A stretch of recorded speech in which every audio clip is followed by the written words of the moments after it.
네, 안녕하세요. 저는 빅데이터 사업본부 분석팀의 신준호 사원이라고 합니다.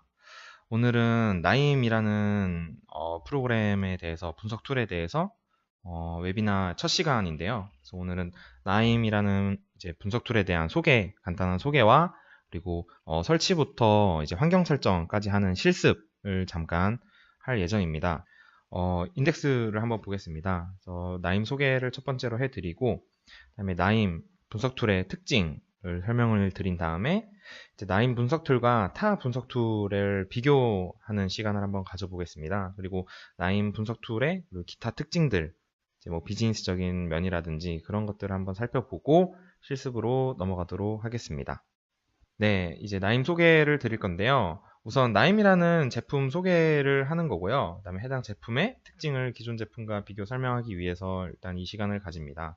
나임이란 무엇인가, 그리고 어떻게 구성되어 있는지, 그리고 나임의 이제 애널리틱스 플랫폼이라는 분석 툴, 이제 로컬에서 돌아가는 분석 툴의 화면은 어떻게 구성되어 있는가, 그리고 특징은 어떤 것들이 있고, 다른 분석들과는 어떤 차이점이 있는지, 그리고 마지막으로 기타에는 마켓 포지션과 주요 레퍼런스, 그리고 나임 서버는 어떤 규모를 가지며 어떤 기능적 차이가 있는지에 대한 설명을 드리도록 하겠습니다. 네, 그럼 우선 나임이란 무엇인가를 설명드릴 텐데요. 나임은 이제 콘스탄츠 인포메이션 마이너의 준말입니다. 그래서 콘스탄츠라는 대학교에서 소프트웨어 엔지니어 팀이 자바로 개발한 토탈 분석 플랫폼입니다. 그래서 이제 워크플로우를 기반으로 다양한 데이터 소스로부터 읽기, 전처리, 변환, 평가, 시각화까지 이제 모든 분석의 토탈 전 과정을 워크플로우 방식으로 손쉽게 작업할 수 있습니다. 그래서 워크플로우라는 것은 이제 아시는 분들도 있겠지만 모르시는 분들을 위해서 뒤에 그림으로 추가적으로 설명을 드릴 거고요. 우선 개발 단계는 현재 개발 시작을 2004년에 했습니다. 그래서 여러 가지 버전을 거쳐서 현재는 2019년 1월 기준으로 애널리틱스 플랫폼, 데스크탑 로컬 버전이 3.7 버전, 그리고 서버에서 작동하는 버전이 4.8 버전까지가 나와 있습니다. 네, 그러면 나임의 구성을 한번 도식화로 설명을 드릴 텐데요. 우선 나임 애널리틱스 플랫폼은 사용자의 데스크탑에서 사용하기 위한 분석 플랫폼 버전입니다. 오픈소스 소프트웨어이기 때문에 누구나 다운로드가 가능하고요. 라이센스가 없이 사용이 가능합니다. 현재도 수많은 분석 프로젝트의 분석 패키지를 통합하고 그 기능들을 새롭게 제공해드리기 위해서 개발자들이 좀 노력을 많이 하고 있고요.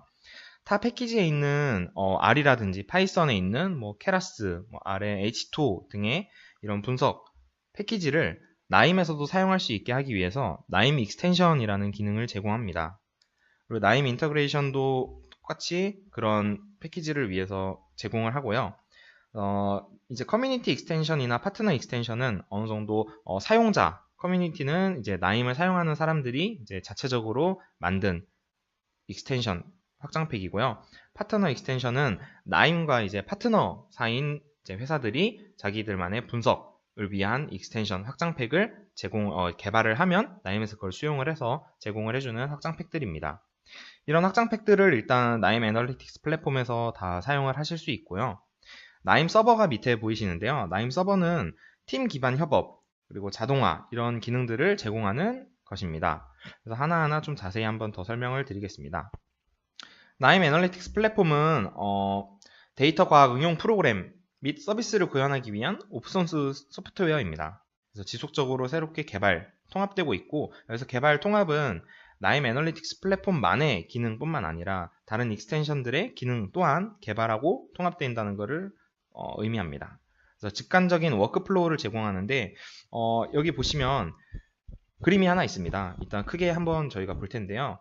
이 직관적인 워크플로우라는 게 분석의 각 과정을, 토탈 전 과정을 이렇게 그림으로 이제 표현을 해서 각 그림마다 이 하나의 아이콘마다 어떤 기능을 하는지를 모두가 알 수 있게, 그래서 직관적으로 어떤 분석 흐름을 가지고 있구나를 알 수 있게 해주는 프로그램이고요. 재사용 가능하다는 표현은 이 하나의 분석 프로세스를 이렇게 만들어 놓으면 누구나 코드 읽는 것보다 더 쉽게 A부터 G까지 처음부터 끝까지 어떻게 분석이 흘러가는지 알 수 있게 설계가 되어 있습니다. 그리고 나임 서버인데요. 나임 서버는 방금 설명드린 대로 협업을 위한 프로그램입니다. 그래서 엔터프라이즈 소프트웨어고요. 나임 애널리틱스 플랫폼은 로컬에서만 사용하다 보니까 어느 정도 오픈소스로 제공이 가능하지만 나임 서버는 엔터프라이즈 소프트웨어로 라이센스를 비용을 내고 사용을 하셔야 됩니다.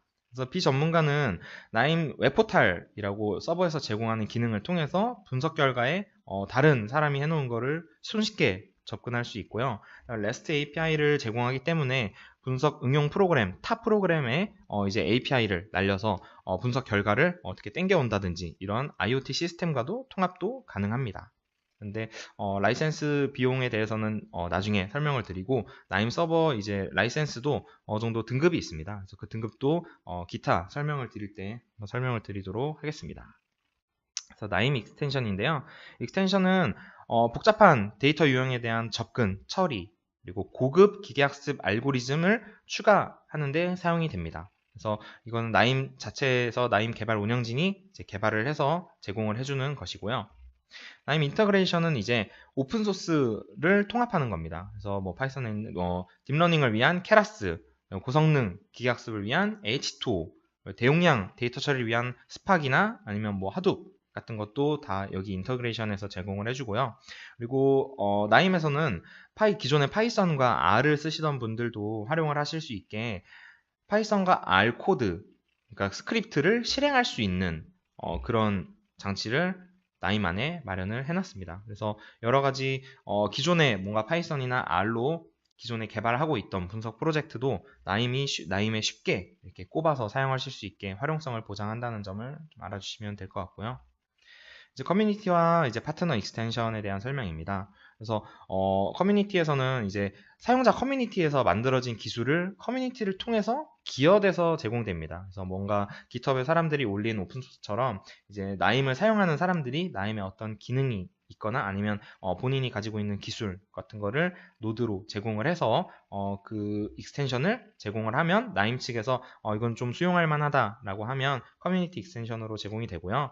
파트너 익스텐션은 나임이 이제 파트너십을 맺은 업계에서 정말 정교하고 과학적인 소프트웨어를 유지 나임에서 사용하고 싶다라고 해서 파트너사로부터 만들어진 상용 기술을 제공하는 걸 의미합니다. 그래서 나임 애널리틱스의 플랫폼과 서버 그리고 여러 가지 익스텐션에 대한 설명을 드렸고요. 이제 애널리틱스 플랫폼의 화면이 어떻게 구성되어 있는지를 한번 살펴보겠습니다. 우선은 총 7가지의 화면 구성을 설명드릴 거고요. 이제 첫 번째는 나임 익스플로러입니다. 그래서 나임 익스플로러는 이따 실습 시간에도 한번 살펴보겠지만 디렉토리를 보는 곳이라고 생각을 하시면 됩니다. 그래서 여러분들이 일단 어떤 워크스페이스를 지정해 놓으면 그 워크스페이스 안에 어떤 폴더를 지정을 해서 그 폴더 안에 어떤 내 분석 프로세스를 지정할지 그리고 어떤 워크플로우를 저장할지 설정할 수 있는 곳이고요. 2번은 워크플로우 코치입니다. 워크플로우 코치는 이제 저희가 분석을 할 때 어떤 행동을 하는 노드, 여기서 보이는 아이콘을 이제 저희가 뒤에서 노드라고 부를 텐데 이 노드들을 어떻게 활용을 해야 되는지, 이 노드 앞에는 어떤 행동이 와야 되는지, 그리고 뒤에는 어떤 행동이 와야 되는지를 여러 가지 커뮤니티에서는 어떻게 사용하는지를 바탕으로 설명을 해주는 기능이고요. 3번에 있는 노드 레파지토리는 이제 여기서 설명드린 이 아이콘들이 하나하나의 분석 행동들입니다. 그래서 분석 행위를 어떤 행위들을 내가 해야 되는데 그것을 어디서 가져오느냐, 바로 여기 3번에서 가져와서 설정을 하게 해주고요. 이제 4번이 워크플로우 에디터입니다. 그래서 실제로 분석을 실행하는 장면은 이 4번이고요. 4번 화면에서 이 노드들의 연결 그리고 노드들의 설정을 통해서 분석을 실행하게 됩니다. 그리고 5번은 이제 노드 디스크립션이라고 여기 하나하나 있는 이 분석 행위들을 뜻하는 노드에 대한 설명을 해주는 곳입니다. 그래서 내가 처음 쓰는 노드라도 노드 디스크립션을 보고 이 설정은 어떻게 하는 거지? 살짝 도큐멘테이션을 하나하나 노드마다 쉽게 찾아볼 수 있게 해놓은 장치라고 생각을 하시면 됩니다. 6번은 아웃라인인데요. 가끔 워크플로우가 내가 너무 큰 분석 프로세스를 하다 보면 좀 너무 크게 잡힐 수가 있습니다. 그래서 여기서도 지금 총 3개의 워크플로우를 한 화면에 에디터에 넣어놨더니 이렇게 파란색 박스는 현재 이 4번 화면을 뜻하는 거고요. 그 밑에 더 다른 노드들이 있다는 것을 미니맵처럼 확인하실 수 있는 기능입니다. 7번은 콘솔입니다. 그래서 이 노드들을 이제 실행을 시키게 될 텐데요. 이따가 실행을 시킬 때 제가 일부러 한번 오류를 내게 해볼 겁니다. 그래서 워닝이나 에러 등이 이 콘솔에 나오기 때문에 이 콘솔 있는 로그를 어떻게 읽는지 한번 나중에 실습 때 살펴보도록 하겠습니다. 그래서 실제로 앞에서 봤던 게 실제 분석을 하게 되면 뭐 여기서는 하둡 파일 내보내기 가져오기, 하둡 테이블 내보내기 가져오기를 실습으로 하고 있는데요. 그래서 여기서는 어떻게 행해지고 있는지를 실제로 보여주는 화면입니다. 그래서 나임 이제 프로그램의 화면에 대한 설명을 드렸고요. 이제 나임의 특징에는 어떤 것들이 있는지를 한번 설명드려 보도록 하겠습니다. 나임은 이제 분석 초보자도 쉽게 사용할 수 있다는 게 가장 큰 장점입니다. 왜냐면 이제 워크플로우, 이제 도식으로 분석 과정을 그리도록 하기 때문에 분석 초보자도 내가 데이터를 불러오는 노드는 이 노드이고 이거를 어떻게 전처리를 이 노드로 하고 그다음에 이제 분석 뭐 통계를 낸다든지 아니면 이걸 어떤 모델에 학습을 시킨다든지 이런 것들이 하나하나의 노드로 되어 있기 때문에 좀 구분하기도 쉽고 그 설정도 마우스 클릭으로 하거나 아니면 뭔가 값을 입력하는 걸로 되어 있기 때문에 파이썬이나 R보다는 쉽게 사용을 하실 수 있고요. 분석 과정을 전체 흐름을 한눈에 이해하기 쉽도록 설계되어 있기 때문에 분석 초보자도 쉽게 사용할 수 있습니다. 그리고 오픈소스 및 상용 서버를 제공합니다. 그래서 오픈소스는 데스크탑 소프트웨어에 한정된다는 점이 있긴 하지만 뭔가 커뮤니티에서 다양한 소스도 무료로 제공해주는 점이 굉장히 좋은 점이라고 할 수 있겠습니다. 그리고 개방적이라는 건데요. 다양한 데이터를 나임에 불러올 수 있습니다. 그래서 정형 데이터뿐만 아니라 이미지 그리고 음성 같은 비정형 데이터도 분석이 가능하고요. 워크플로우를 한눈에 볼 수 있기 때문에 굉장히 직관적이라는 특징도 있고요. 그리고 방금 보셨듯이 노드를 워크플로우 에디터에 드래그 앤 드롭 방식으로 가져오게 됩니다. 그래서 굉장히 효율적으로 코드를 짜는 것보다 생산성이 높은 분석을 하실 수 있고요. 접근성이 굉장히 높습니다. 아까 개방적이라는 것과도 좀 통용이 되는데요. 데이터베이스, 그러니까 테이블에도 접근이 가능하고요. 하둡, 하이브, 그다음에 뭐 어떤 다른 외부 서버에 있는 형식 있는 파일 등에도 접근이 가능하다는 점이 굉장히 장점이고요. 그다음에 다양성이 있습니다. 그래서 분석을 할 수 있는 노드들이 약 2000개가 있습니다. 그래서 2000개뿐만 아니라 점차 이제 나임에서 개발해서 제공해주는 노드들은 점차 늘어날 예정이고요. 뭔가 통계학적으로 의미 있는 노드들도 있고, 뭔가 머신러닝 이런 것으로 확장되어 가는 노드들도 다양하게 이제 제공되고 있으니까요. 그래서 굉장히 다양한 노드들을 활용해서 분석을 하실 수 있다는 장점이 있고요. 언어를 사용할 수 있다는 점이 또 굉장한 장점입니다. R, 파이썬, 자바 같은 언어를 사용을 해서 중간중간에 노드로 제공이 안 되더라도 R, 파이썬, 자바로 내가 어떤 기능은 그냥 코드로 수행을 하고 나머지는 노드, 제공되는 노드로 하겠다라고 이렇게 좀 융통성 있는 분석 프로세스 개발이 가능합니다. 그 다음은 자동화 기능입니다. 자동화 기능은 워크플로우를 자동으로 실행시킬 수 있는 건데요. 뭔가 일간 업무나 주간 업무, 그다음에 월간 업무를 모두 자동화해서 내가 보고서를 올릴 때 그 보고서의 바탕이 되는 자료들을 미리미리 나임이 자동으로 실행을 시켜서 그 자료를 바로 사용할 수 있게 월간, 주간, 일간 내가 워크플로우를 수동으로 작동하지 않아도 된다는 큰 장점이 있습니다. 네, 그러면 나임이 이제 다른 분석 툴과 어떤 차이점이 있는지를 한번 살펴볼 건데요. 일단 VPL 기반입니다. 나임은. 그래서 SPSS 모델러를 사용해 보신 분들은 아시겠지만 이제 워크플로우라는 개념이 있는 프로그램이고요. GUI 기반의 이제 SPSS Statistics 같은 프로그램이 있고 이제 R이나 뭐 파이썬 같이 이제 CUI, 이제 캐릭터 유저 인터페이스라고 해서 명령어를 작성해서 실행을 해야지만 내가 원하는 결과를 얻을 수 있는 프로그램 종류가 있습니다. 그래서 이 프로그래밍 종류가 3가지 정도가 있는데 오른쪽으로 갈수록 모듈 의존도는 높아지지만 학습 난이도는 굉장히 낮고요. 일단 분석 과정에 대한 이해도 굉장히 쉽다는 장점이 있습니다. 그리고 오픈소스 소프트웨어와 오픈소스 소프트웨어를 이제 비교를 해볼 건데요. RStudio가 이제 대표적인 오픈소스 분석 툴이죠. 그래서 그 RStudio와 한번 비교를 해보면 RStudio는 이제 명령어로 작업이 진행됩니다. 그리고 분석 진행 단계를 사실 코드만 보고는 내가 이 코드를 짜지 않았다면 이해하기가 굉장한 시간이 걸립니다. 그래서 주석을 통해서만 이해할 수 있는 것들도 있고요. 분석 기법별 함수는 존재하지만 대부분은 함수에 디폴트로 들어가는 값을 사용하지 따로 튜닝을 하는 모든 변수를 다 튜닝을 하지는 않습니다. 그래서 추가 가능 옵션에 대해서 모든 옵션을 알고 있어야 적용할 수 있다는 단점이 있습니다. 그러나 나임은 워크플로우 작성으로 작업이 진행됩니다. 그래서 명령어로 쓰는 것보다는 다른 사람과 공유하기도 굉장히 쉽고요. 누가 봐도 여기서는 파일을 이렇게 읽어서 이런 전처리를 통해서 이런 모델을 사용해서 이런 결과를 보고 있구나 라는 게 한눈에 확인될 수가 있고요. 이제 분석 기법별 노드가 존재해서 그 노드를 만약 설정창이 열게 되면 설정할 수 있는 모든 옵션들이 확인이 바로 가능하기 때문에 내가 기본 값을 사용할 건지 아니면 어떤 내가 스스로 튜닝을 해서 어떤 값을 사용할 건지를 바로바로 사용할 수 있다는 점이 장점입니다.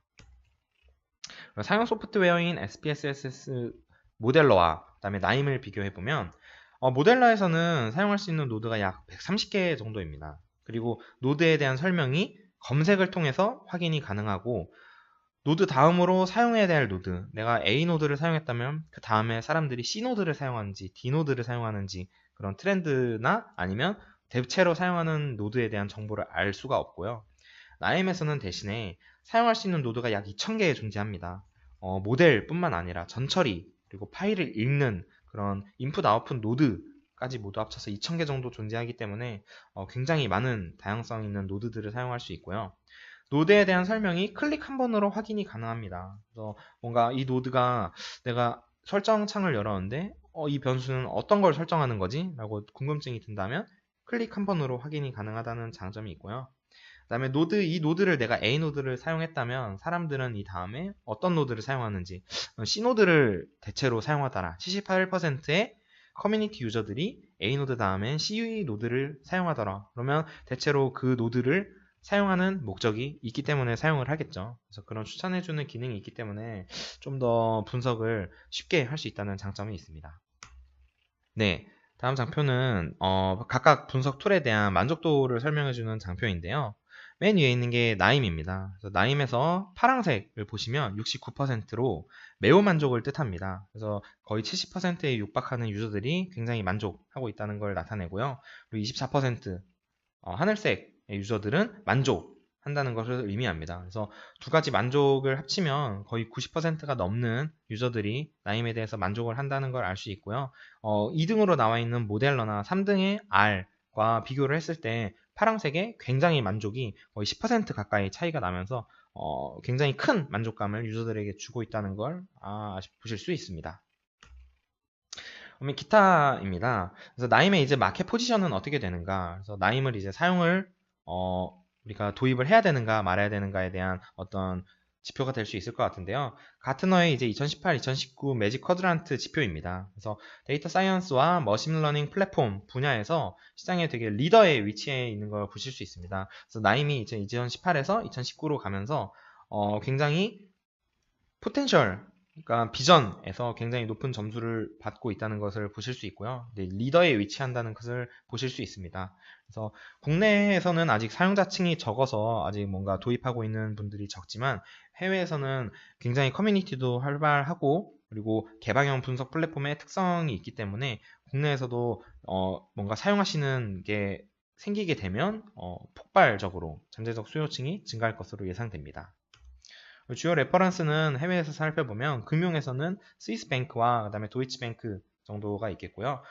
통신에서는 도이치텔레콤, 그리고 IT 회사에서는 보시 IoT, 그다음에 제조업에서는 시멘스, 그리고 리덱에서 뭐 이상 탐지나 아니면 분석으로 활용을 하신다는 것을 확인하실 수 있습니다. 그리고 나임 서버 규모에 따라 어떤 기능적 차이가 있는지를 간단히 설명을 드릴 건데요. 나임 서버는 우선 라지와 미디엄 그리고 스몰로 제공이 되는데요. 라지의 경우에는 하나의 라이선스를 구매하면 여러 대의 서버에 설치해서 동시에 사용이 가능하십니다. 그리고 빅데이터 스팍 연계 및 LDAP 기반으로 기존에 사용하시던 사용자 계정 관리를 그대로 연동해서 나임 분석 서버 플랫폼에 그 계정을 관리하실 수 있고요. 권한이라든지 그런 것도 기존의 LDAP에서 제공하던 그대로 사용이 가능합니다. 웹포탈 및 레포지토리 개인화가 가능합니다. 그래서 웹포탈이라는 거는 이제 포탈 사이트를 하나 만들어서 나임 워크플로우를 공유한다든지 아니면 뭔가 나임 워크플로우를 스케줄링 한다든지 이런 기능을 제공하는 나임 서버의 기능입니다.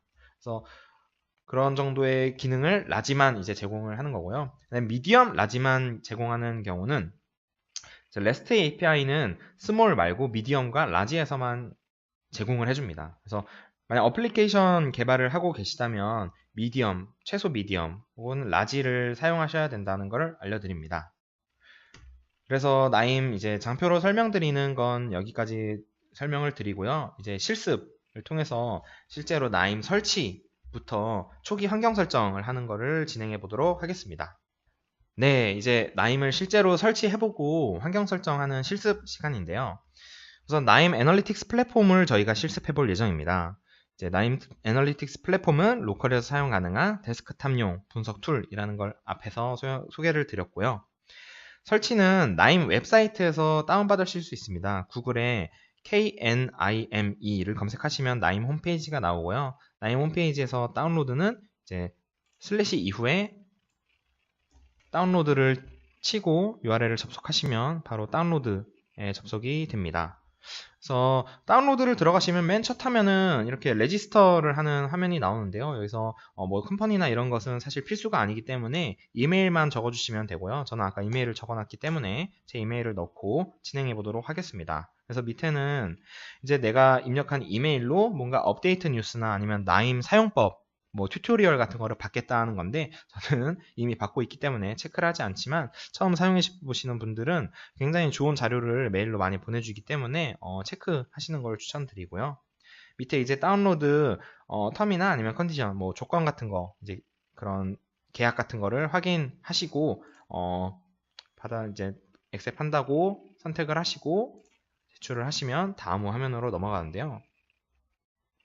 다음 화면에는 각 OS에 맞게 그리고 OS의 뭐 비트에 맞게 하는 거고 윈도우에서는 특별히 뭐 셀프 익스트랙팅 아카이브도 제공하고 집 아카이브도 제공을 하는데 저는 오늘 인스톨러를 사용해서 설치를 진행해 보도록 하겠습니다. 그래서 현재 실습 환경이 윈도우이기 때문에 윈도우를 진행을 할 거고요. 뭔가 뭐 우분투나 아니면 맥을 쓰시는 분들은 밑에 리눅스 맥 버전이 있으니까 그걸 참고해 주시면 되겠습니다. 참고로 저는 맥에서도 사용을 하고 있는데 윈도우 버전과 맥 버전이 그렇게 크게 다르지가 않으니까요. 그래서 그냥 사용을 하시면 될 것 같습니다. 64비트를 이제 클릭을 해서 다운로드를 할 텐데요. 클릭을 하시게 되면 실제 다운로드를 할 수 있는 화면이 나오고요. 그래서 다시 한번 동의를 해주고 다운로드를 누르면 됩니다. 저는 미리 다운로드를 받아놨기 때문에 받아놓은 파일을 활용을 해서 설치를 진행해 보도록 하겠습니다. 나임 3.7.2 인스톨러 64비트 버전이 설치가 되어 있는 걸 확인하실 수 있는데요. 한번 실행을 해보겠습니다.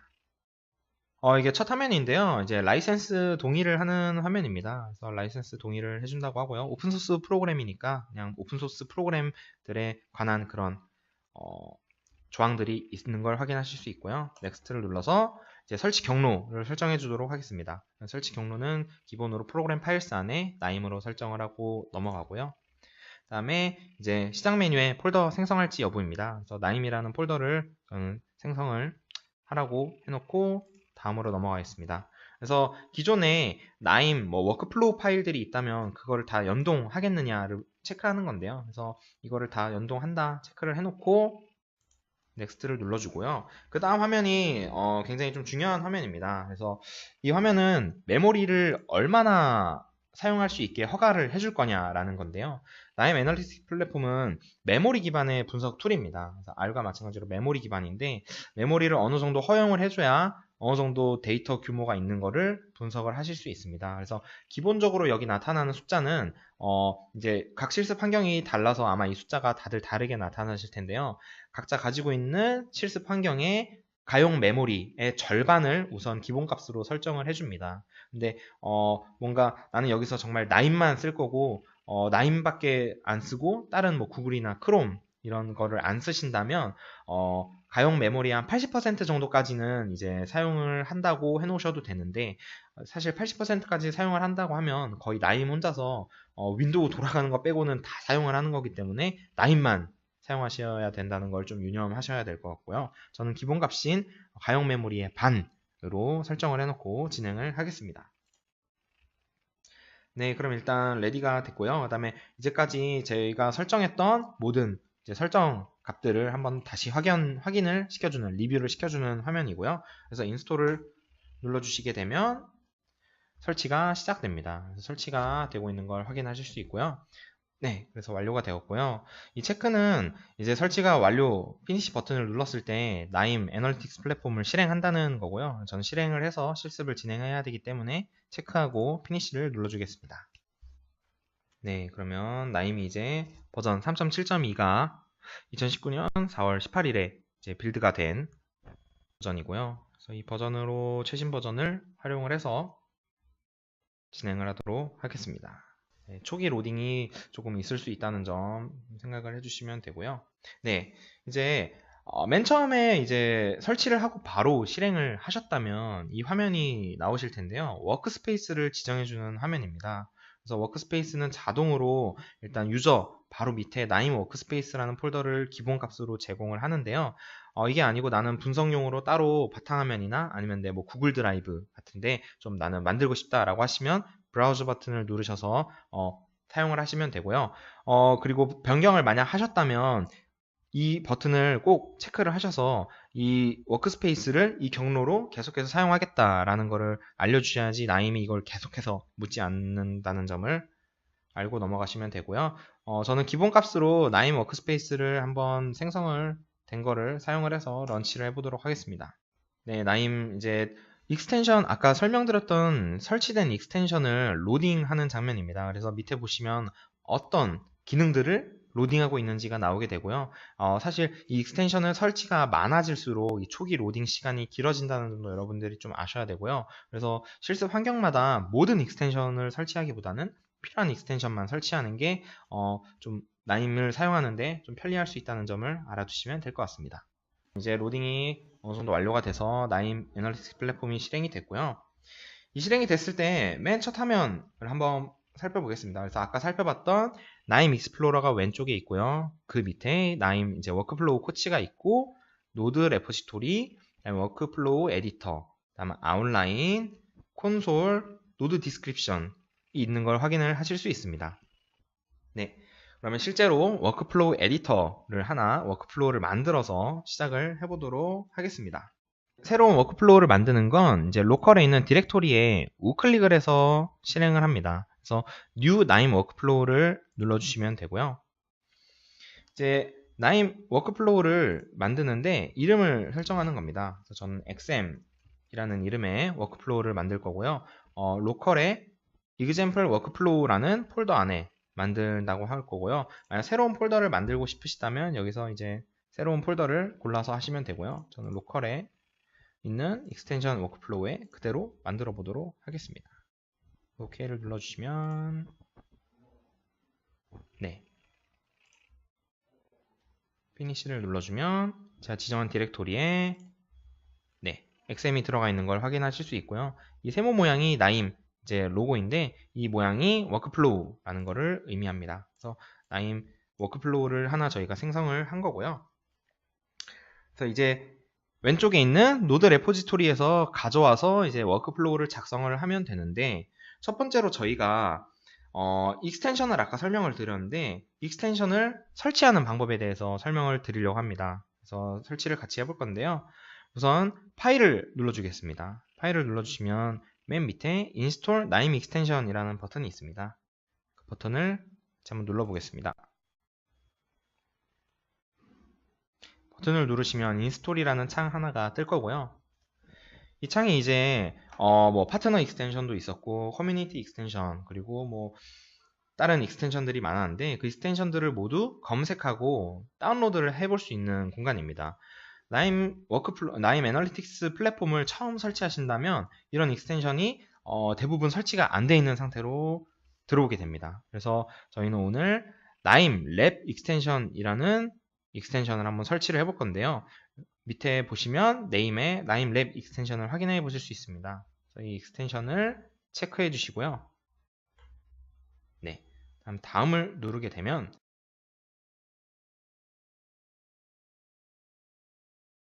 어떤 것들을 설치해야 되는지 쭉 리스트업을 해주게 됩니다. 리스트업 된 거를 한번 쭉 확인해 보실 수 있고요. 각 버전이 언제 어떤 나임 애널리틱스 플랫폼에서 만들어진 건지 확인을 하실 수 있습니다. 그래서 대부분이 3.0 또는 3.1 또는 3.2에서 만들어진 걸 확인하실 수 있고요. 그 다음에 이제 버전은 사실 리퀘어먼트라고 보시면 됩니다. 그래서 이거보다 낮다면 사실 이 활용하기에 나임 애널리틱스 플랫폼의 버전이 낮다라고 생각을 하시면 되고, 그 위에서 뭐 업그레이드를 하시든 아니면 익스텐션을 뭐 설치를 못하든 둘 중에 선택을 하셔야 되는 걸 알려드리면 될 것 같고요. 그 다음에 넥스트를 누르면 라이센스가 나옵니다. 그래서 오픈소스이기 때문에 굉장히 라이센스가 많습니다. 그래서 이런 프로그램들을 활용하는데 사용할 라이센스들을 다 확인을 하고 전체를 동의를 해주시면 되고요. 네, 이제 나임 애널리틱스 플랫폼에서 익스텐션 설치가 끝났다고 메시지를 줬는데요. 이 메시지는 이제 나임 애널리틱스 플랫폼 아까 로딩 하실 때 익스텐션을 로딩한다고 했죠. 그래서 그 로딩을 다시 하기 위해서 재시작을 해야 된다고 알려주는 겁니다. 그래서 이 새로 설치한 익스텐션 한번 사용해 보려면 다시 리스타트를 해야 된다는 점을 알아두시면 될 것 같고요. 다시 리스타트를 해보도록 하겠습니다. 네, 지금 로딩되는 장면을 보시면 아까 없었던 뭐 H2R이라든지 새롭게 같이 로딩이 되는 걸 보실 수 있고요. 보시면 로딩 노드 레퍼지토리라고 돼 있죠. 그래서 지금 계속 숫자가 올라가고 있습니다.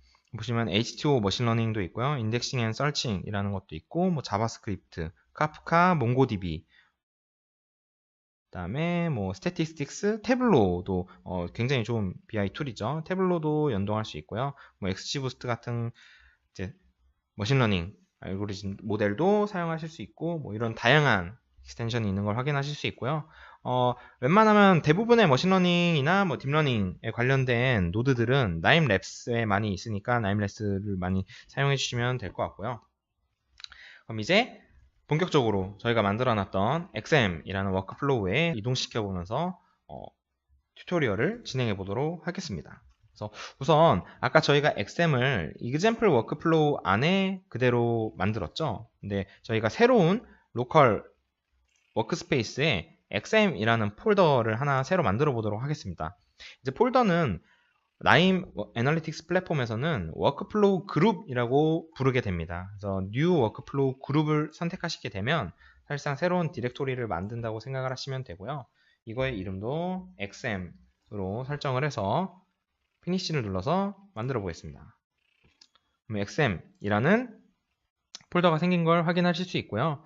기존에 만들어 놨던 XM을 그럼 여기로 옮겨야 됩니다. 그럼 어떻게 하느냐? 우클릭을 하시고 이제 컷이 있습니다. 컷을 눌러주시게 되고 XM 폴더를 클릭하신 다음에 우클릭을 해서 붙여넣기, 페이스트를 하시게 되면 하나 이상의 워크플로우가 영향을 입는다 라고 되어 있죠. 네, 여기 보시면 방금 여기 초록불이 들어왔었는데 초록불이 꺼졌습니다. 이게 실행하고 있는 워크플로우라서 이거를 잘라냈다가 다시 붙여내기 안 된다고 한 에러 메시지였고요. 다시 잘라낸 후에 복사를 하게 되면 네, 방금 에러 메시지가 떴던 것과 달리 XM을 닫았기 때문에 옮겨지신 걸 볼 수 있습니다. 그래서 노드도 그렇지만 폴더들도 폴더 안에 하나의 워크플로우라도 열려 있으면 그 폴더를 뭔가 다른 곳으로 익스포트, 그러니까 외부로 보내거나 아니면 다른 곳으로 무브 하는 게 안 된다는 점을 좀 유념하셔야 될 것 같고요. 그럼 이제 저희가 원하는 XM이라는 폴더에 XM이라는 디렉토리에 XM이라는 워크플로우를 만들었으니까 실행을 해보도록 하겠습니다. 더블 클릭을 하시면 워크플로우가 실행이 되게 되고요. 이제 워크플로우 코치에 보시면 제가 아까 설명드린 것처럼 커뮤니티에서는 이제 어떻게 사용을 하고 있나 봤더니 파일 리더, CSV 리더를 굉장히 많이 사용을 하고 있습니다. 첫 노드로. 그래서 파일 리더는 이제 CSV 리더 모두 파일을 읽어오는 노드겠죠. 그래서 이걸 한번 가져와 보도록 하겠습니다. 그래서 뭐 가져오는 방법은 더블 클릭을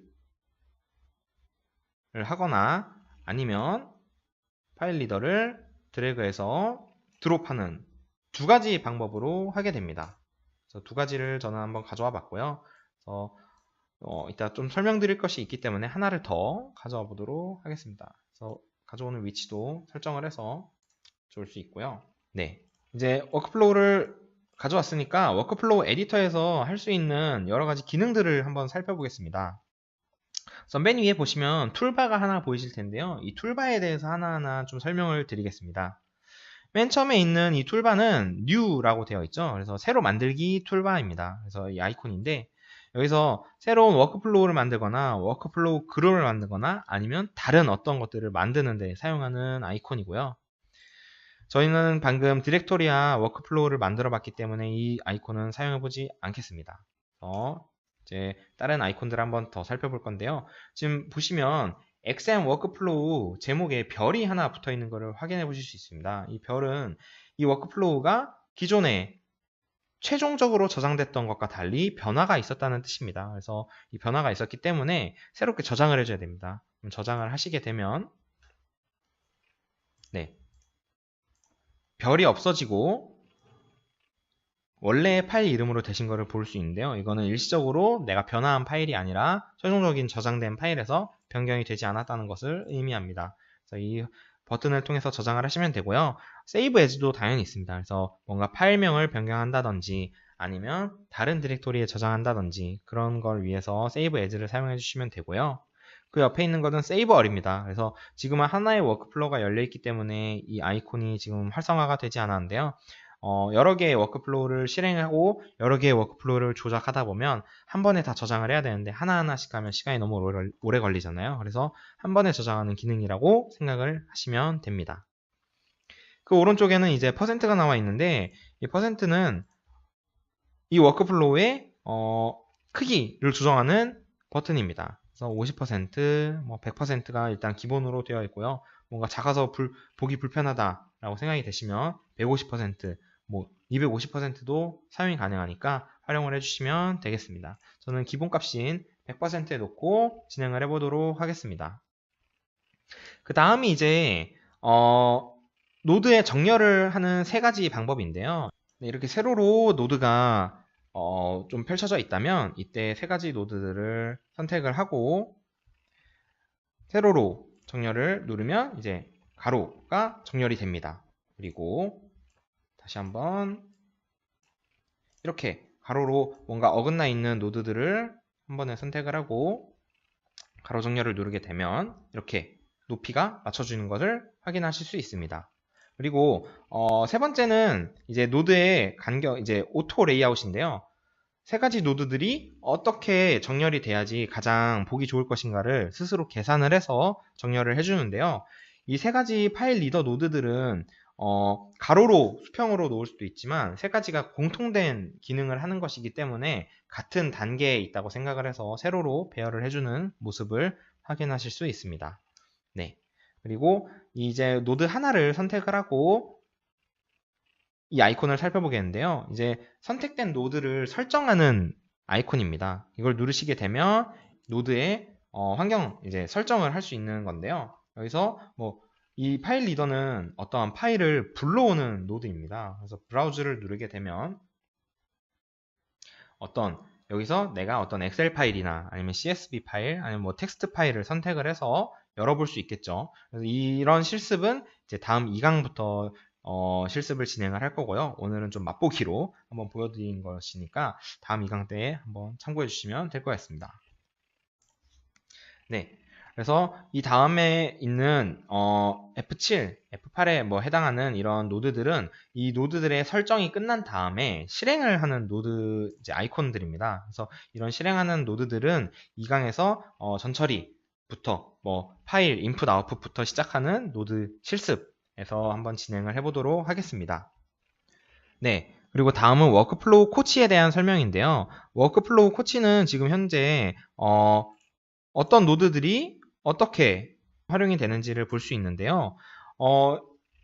여러분들의 로컬 컴퓨터에서 많은 워크플로우가 쌓이게 되다 보면 나는 어떤 노드를 맨 처음에 사용을 하고 어떤 노드 다음에 나는 어떤 노드를 사용하는가를 알고 싶으실 때도 있잖아요. 그래서 그 기능을 한번 설명을 드리도록 하겠습니다. 그래서 파일을 선택하시고 설정에 들어가 주시면 되고요. 여기서 나임 이라는 탭에 들어가셔서 나임에서 맨 밑에 보시면 워크플로우 코치가 있습니다. 워크플로우 코치를 선택을 하시면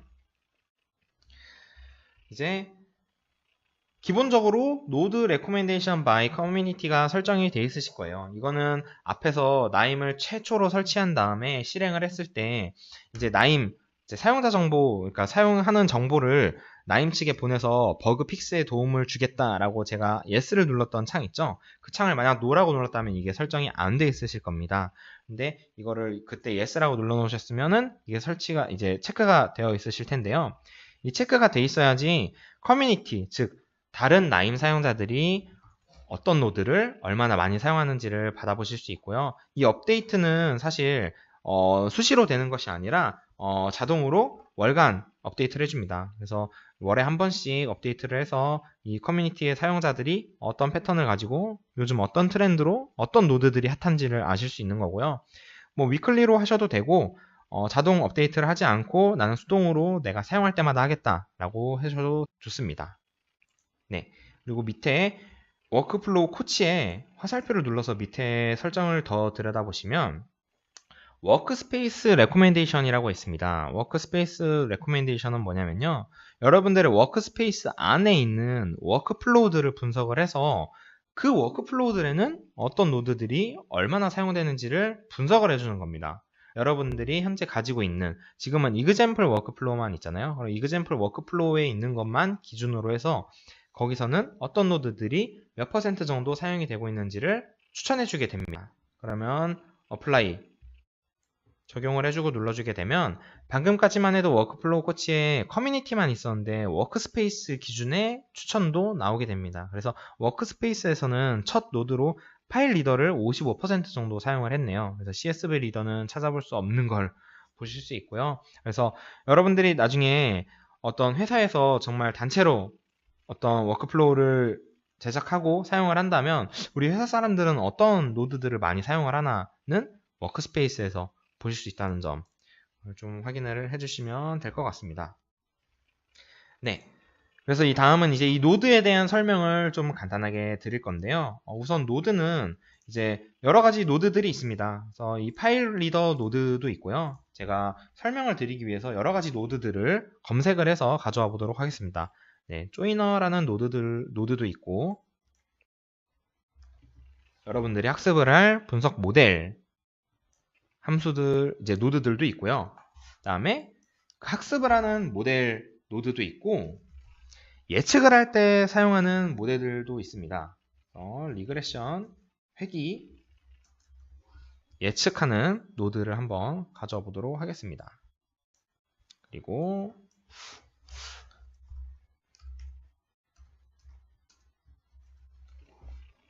나중에 모델을 평가하는 데 사용하는 스코어를 보여주는 노드도 한번 가져와 보도록 하겠습니다. 네. 그래서 총 이렇게 5가지 노드들을 한번 볼 건데요. 밑에 있는 2개의 파일 리더는 이제 아까 정렬을 확인하기 위해서 가져왔던 거니까 삭제를 해주도록 하겠습니다. 딜리트를 눌러서 저는 다시 물어보지 않게 해서 삭제를 했고요. 이 5가지 노드를 기준으로 한번 설명을 드려보도록 하겠습니다. 우선 각 노드를 보면 공통적으로 일단 네모 박스로 되어 있고 그 안에 아이콘이 있습니다. 이 그림은 이 노드의 기능을 대략적으로 설명을 해주는 거고요. 좀 더 크게 보고 설명을 드리도록 하겠습니다.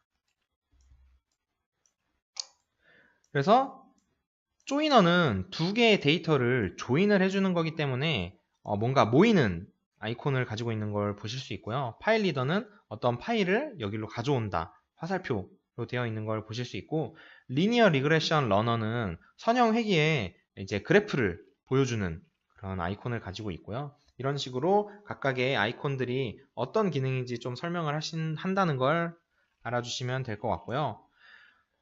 이제 각 노드의 아이콘을 살펴봤으니까 그 아이콘 양옆에 있는 화살표 혹은 파란색 박스에 대해서 한번 알아볼 텐데요.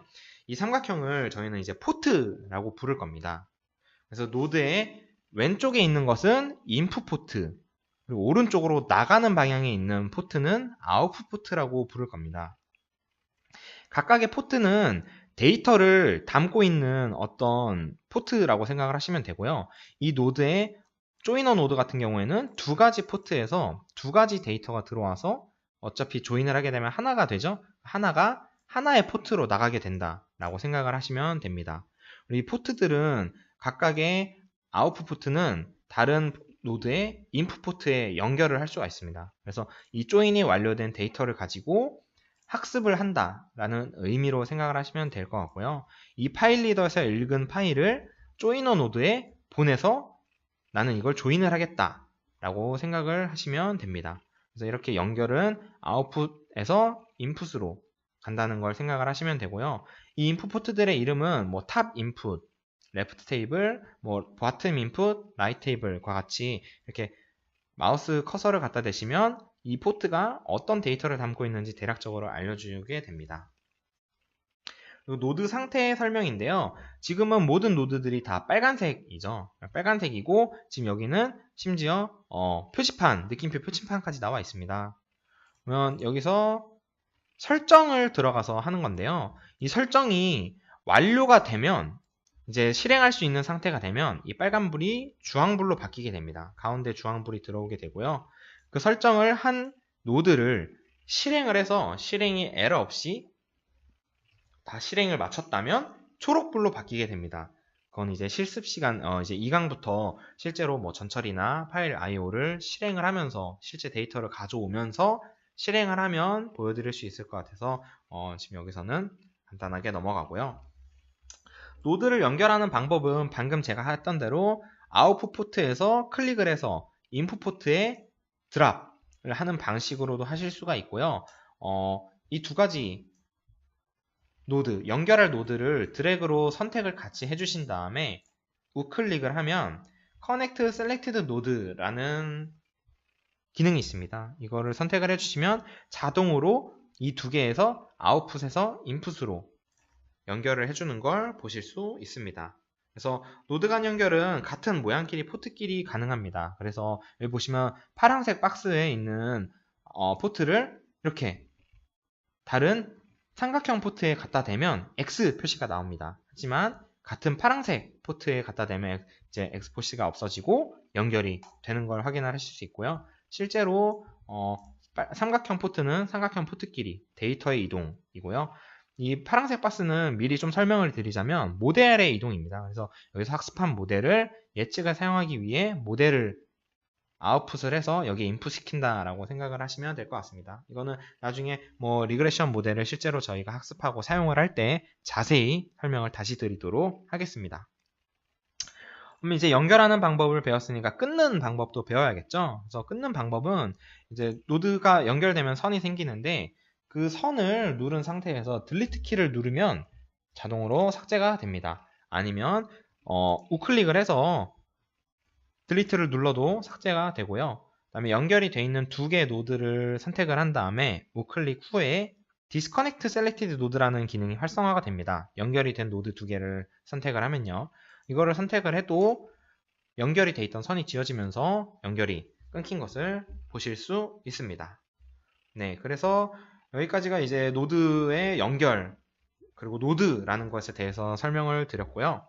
이제 이 노드 디스크립션이라는 화면을 설명을 안 드렸죠. 그래서 노드 디스크립션이라는 화면을 한번 활성화 시켜 보겠습니다.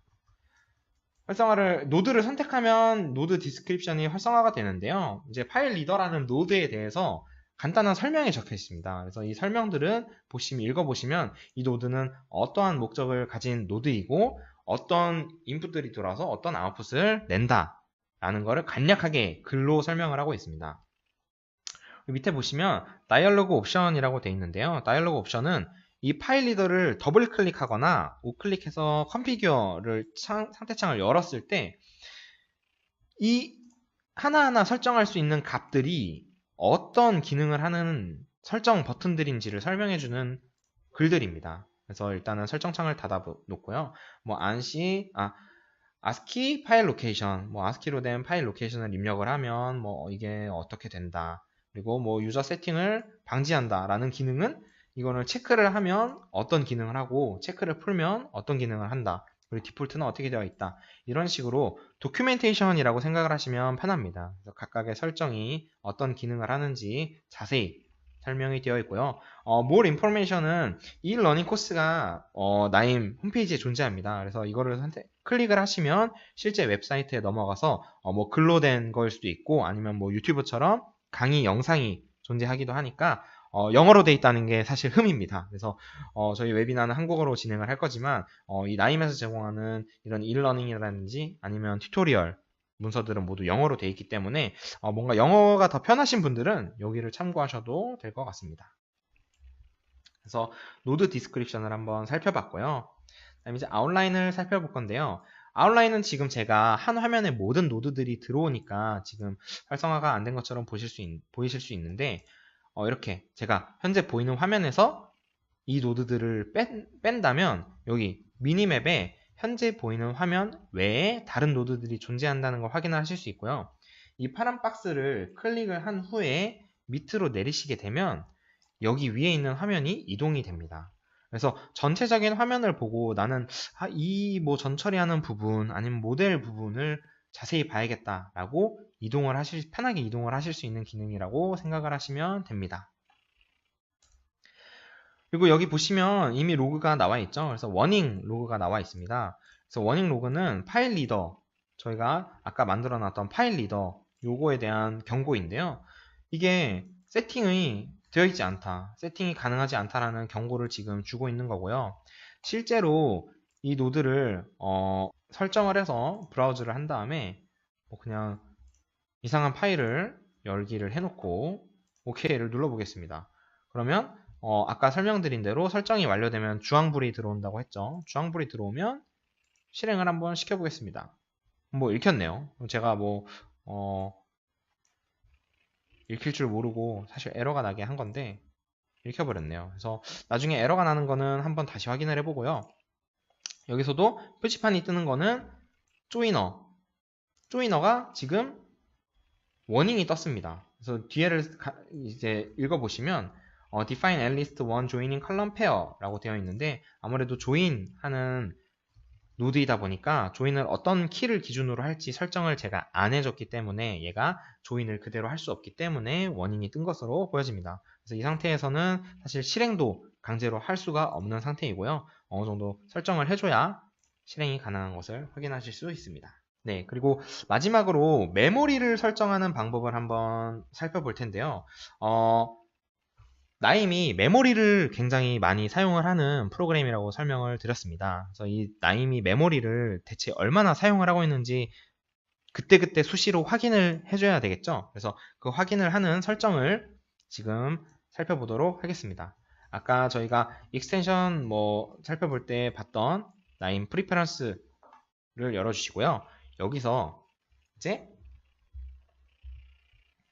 제네럴으로 들어가 주도록 하겠습니다. 제너럴에 들어가게 되면 오른쪽에 Show Heap Status라고 보이시나요? 네, 이 박스를 체크를 해주시고 적용 후 닫기를 눌러주시면 여기에 없었던 뭔가 어떤 그래프가 보이게 됩니다. 이 바는 현재 힙 사이즈, 그러니까 메모리에서 힙 사이즈, 힙 메모리를 어느 정도 여유를 가지고 있는데 그 중에 307메가 정도를 이 나임이 사용을 하고 있다라는 겁니다. 그래서 이 힙 메모리는 가득 차게 되면 계속해서 이 힙 메모리를 저희가 설정했던 아까 4000MB 정도로 설정을 했는데 그게 다다를 때까지 일단은 힙 메모리를 얘네가 확보를 하게 되고요. 그 확보를 했는데도 정말 가용할 수 있는 메모리에서 부족하다면 자꾸 가상 메모리로 넘기면서 그 가상 메모리에서 가져오기 때문에 메모리, 그냥 힙 메모리에 올려놓고 하는 것보다는 좀 더 데이터의 흐름이 원활하지 못하고 느려질 수 있습니다. 그래서 이 힙 메모리를 초기에 저희가 4000메가로 지정했던 그 메모리를 최대한 가용할 수 있게 해주는 게 중요하고요. 뭔가 여러 가지 워크플로우를 하다 보면 내가 전에 불러왔던 파일을 그대로 가져와서 힙 메모리에 쌓여 있는 경우가 있습니다. 그래서 이런 가비지들을 run garbage collector를 통해서 가비지 메모리를 한 번에 좀 청소를 해주실 수가 있고요. 청소를 하게 되면 전에 301MB를 사용을 하고 있었는데 가비지를 좀 정리를 해서 현재 딱 쓰고 있는 워크플로우에서 필요한 메모리만 사용을 하면 117MB 정도로 되시는 것을 보실 수 있습니다. 그래서 불필요한 메모리를 가급적이면 자주 비워주면서 분석 프로세스를 진행을 하셔야지 뭔가 메모리가 부족해서 분석을 실패한다든지 아니면 분석이 진행되는 도중에 메모리가 터져서 아예 뭐 나임이 종료된다든지 그런 불상사가 일어나지 않기 때문에 그렇게 설정을 해주시고 꼭 휴지통을 자주 눌러주시는 습관을 가져주시면 될 것 같고요. 그리고 이제 이 메모리를 처음에 4000메가로 제가 해놨는데 사실 저는 한 6000메가 정도가 있어야 내가 지금 진행하는 프로세스를 완료할 수 있을 것 같다라고 한다면 그거를 이제 변경하는 방법에 대해서 알아보도록 하겠습니다. 우선 저는 나임을 기본 디렉토리 설정이 된 곳에 설치를 했기 때문에 내 PC에 로컬 디스크 C 드라이브를 들어가서 프로그램 파일스에 들어가게 되면 나임 폴더를 확인하실 수 있습니다. 그럼 나임이 설치되어 있는 폴더를 들어가게 되면 naim.ini 라는 파일이 있습니다. 이게 나임의 초기 설정 값을 저장해 놓는 파일인데요. 이거를 우클릭을 해서 연결 프로그램에 들어가면 메모장이 있습니다. 뭐 워드패드를 사용하시거나 아니면 뭐 다른 이런 에디터, 텍스트 에디터를 사용하신다면 그걸로 열어주셔도 되고요. 이제 메모장은 모두가 있으시니까 메모장으로 실습은 진행하도록 하겠습니다.